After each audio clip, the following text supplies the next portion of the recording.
Hi, Namaste.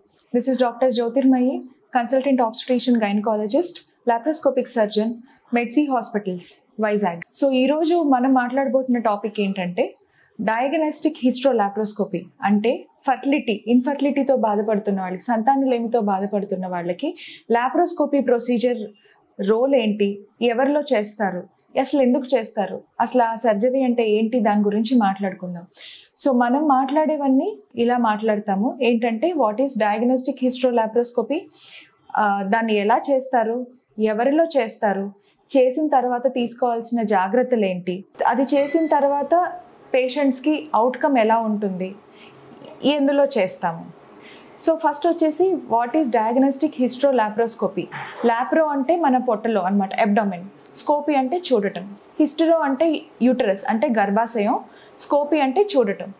So సంతానలేమితో బాధపడుతున్న వాళ్ళకి ఒక 1 year న్యాచురల్గా ట్రై చేసి ఇంకా ప్రెగ్నెన్సీ రావటం లేదు, తర్వాత అన్ని టెస్టులన్నీ బాగానే ఉన్నాయి, బ్లడ్ టెస్ట్లు బాగానే ఉన్నాయి, స్కాను బాగానే ఉంది, అన్నీ బాగానే ఉన్నాయి అన్న తర్వాత వాళ్ళకి ఇంకా ప్రెగ్నెంట్ అవ్వటం లేదు అనుకున్న వాళ్ళలో ప్రాబ్లం ఏంటి అని తెలుసుకోవడానికి మనం ఈ సర్జరీ అనేది చేస్తాము.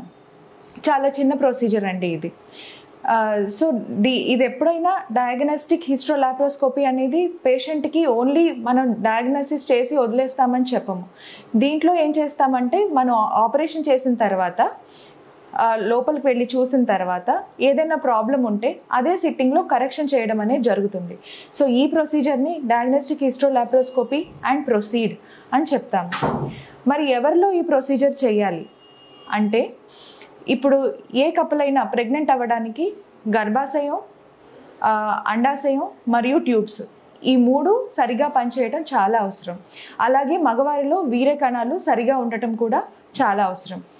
సో ఇప్పుడు గర్భాశయంలో ఏదైనా సమస్యలున్నా, లేదంటే అండాశయంలో అండం విడుదల కాకుండా అండాశయానికి ఏదైనా ఇబ్బంది వచ్చి ఉన్నా, లేదంటే ట్యూబ్స్లో ఏమన్నా ఇబ్బంది ఉన్నా, సో ఈ 3 ఎక్కడ ప్రాబ్లం ఉన్నా కూడాను ప్రెగ్నెన్సీ రావడం కష్టం అవుతుందన్నమాట. సో మనం ఒక్కొక్క పార్ట్లో తీసుకుంటే, ఇప్పుడు గర్భాశయం దగ్గరకు వస్తే ఫైబ్రాయిడ్స్ అంటారు, లేదు అంటే పాలిప్స్ అంటారు. ఇలాంటివి, ఈ గడ్డలు లాంటివి ఏమన్నా ఉంటే యూట్రస్లో అంటే గర్భాశయంలో ఏమన్నా ఉంటే అవి మనం లాప్రోస్కోపీ ప్రొసీజర్ ద్వారా వెళ్ళి చూడొచ్చు. చూసి ఒకవేళ గడ్డలు ఏమన్నా పెద్దగా ఉండి మన ఎంబ్రియో ఇంప్లాంట్ అయ్యే దగ్గర ఏమన్నా, ఎంబ్రియో అంటే మనం బయట టెస్ట్ ట్యూబ్ బేబీలో వీర్యము అండము 2 బయట కలిపేసి దాని లోపల పెట్టాలన్నా కూడాను, ఎంబ్రియో ఇంప్లాంట్ అవ్వాలి అనుకున్న చోట్లో ఏమన్నా ఫైబ్రాయిడ్స్ ఇలాంటివి ఏమన్నా ఉంటే అలాంటప్పుడు ఆ ప్రెగ్నెన్సీ నిలవదన్నమాట. సో ఇలాంటివి ఏమన్నా ఇబ్బందులు ఏమన్నా ఉన్నప్పుడు మనం ఈ గర్భాశయంలో గడ్డలు ఇలాంటివి మనం లాప్రోస్కోపీ ప్రొసీజర్ ద్వారా చూసి అదే సిట్టింగ్లో తీసేయడం జరుగుతుంది. అదే కాక ఒక్కొక్కసారి మన గర్భాశయం షేప్ అంటే అది ఫామ్ అవ్వడంలోనే లోపాలు ఉండొచ్చు. యూనికార్నియేట్ యూట్రస్, బైకార్నియేట్ యూట్రస్, సెప్టేట్ యూట్రస్ అంటారనమాట వీటిని. సెప్టేట్ యూట్రస్ అంటే మన గర్భాశయంలో మధ్యలో ఒక చిన్న గోడలాగా ఉండిపోతుంది.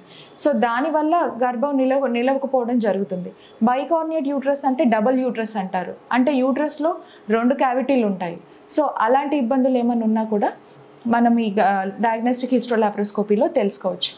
ఇది లాప్రోస్కోపీ కదా, మరి హిస్ట్రోస్కోపీ ఎందుకు అంటే, గర్భాశయం లోపల పొర ఎలా ఉందో తెలుసుకోవడానికి హిస్ట్రోస్కోపీ కావాలి. అంటే ఇంప్లాంటేషన్ జరిగేది లోపలే కాబట్టి ఆ పొర ఎలా ఉంది అని తెలుసుకోవడానికి హిస్ట్రోస్కోపీ చేస్తాము.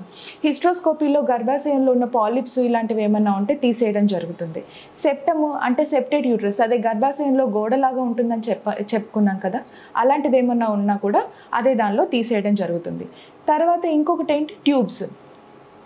ఇప్పుడు మన అండాశయంలో అండం రిలీజ్ అయిన తర్వాత అది ట్యూబ్ ద్వారా వచ్చి ట్యూబ్లోనే ఫర్టిలైజ్ అయ్యి, ఆ ఫర్టిలైజ్ అయ్యింది మన గర్భాశయంలోకి వచ్చి కూర్చుంటుంది, అదే ప్రెగ్నెన్సీ అన్నమాట. సో ట్యూబ్స్ అనేది అందుకనే చాలా ఇంపార్టెంట్. ఇప్పుడు ట్యూబ్స్లో ఏమన్నా లోపాలు ఉన్నా, ట్యూబ్స్ బ్లాకేజ్ ఉన్నా, ఇలాంటివన్నీ మనం హిస్ట్రోలాప్రోస్కోపీలో తెలుసుకోవచ్చు.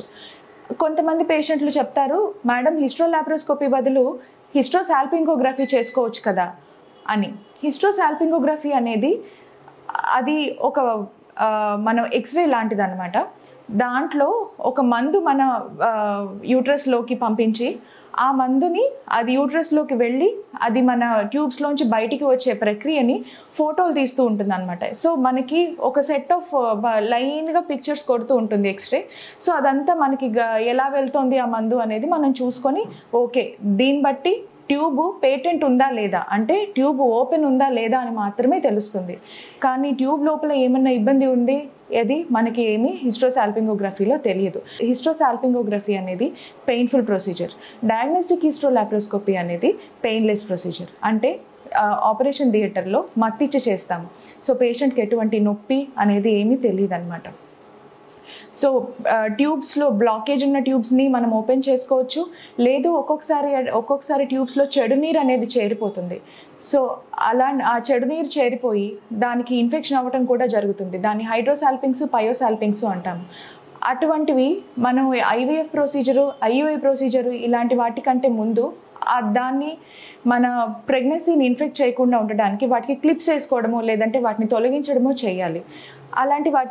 అలాంటివన్నీ కూడా ట్రీట్మెంట్ చేయొచ్చు ఈ డయాగ్నోస్టిక్ హిస్ట్రోలాప్రోస్కోపీలో. అండాశయాల్లో ఇప్పుడు అండం రిలీజ్ అవడమే కాకుండా అండాశయాల్లో సిస్ట్లు ఉండొచ్చు. మామూలుగా నీటి బుడగలు పెద్దగా అయిపోవడము, డర్మాయిడ్ సిస్ట్లు లేదంటే చాక్లెట్ సిస్ట్లు ఇలాంటివన్నీ ఉండొచ్చు. సో వీటన్నిటికీ కూడా మనం ఒకటేసారి చూసి ఒకటే సిట్టింగ్లో ట్రీట్మెంట్ చేయడం అనేది జరుగుతుంది. సో అందుకనే ఏ ట్రీట్మెంట్కైనా ఇప్పుడు ఇన్ఫర్టిలిటీ గురించి బాధపడుతున్న వాళ్ళు ఎవరైనా కూడాను ఫస్ట్ డయాగ్నోస్టిక్ హిస్ట్రోలాప్రోస్కోపీ చేసి అంతా బాగానే ఉంది, బయట యూట్రస్, ట్యూబ్స్, అండాశయం ఎలా ఉన్నాయి, బాగున్నాయా, లోపల నుంచి కూడా బాగున్నాయా అని చెప్పి మనకి గ్రీన్ ఫ్లాగ్ లభిస్తే మన ఐవీఎఫ్ ప్రొసీజర్లు కానీ ఎటువంటి ప్రొసీజర్లు అయినా అవి సక్సెస్ అవ్వడానికి చాలా చాలా ఉపయోగపడుతుంది.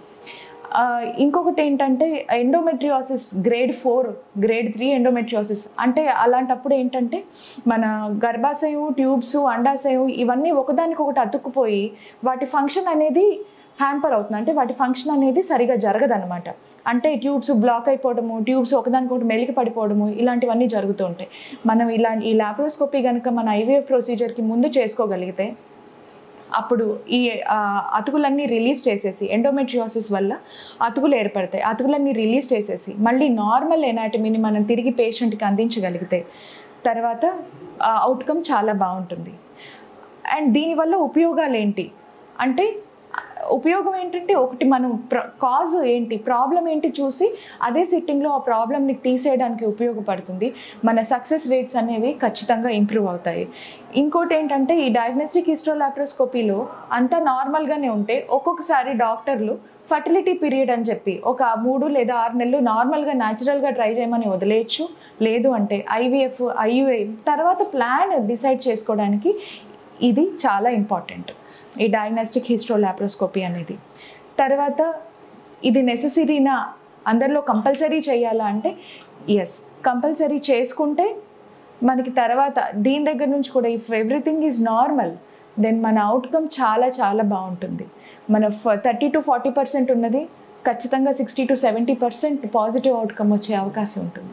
సో అందుకని డయాగ్నోస్టిక్ హిస్ట్రోలాప్రోస్కోపీ అడ్వైస్ చేస్తారు. Thank you.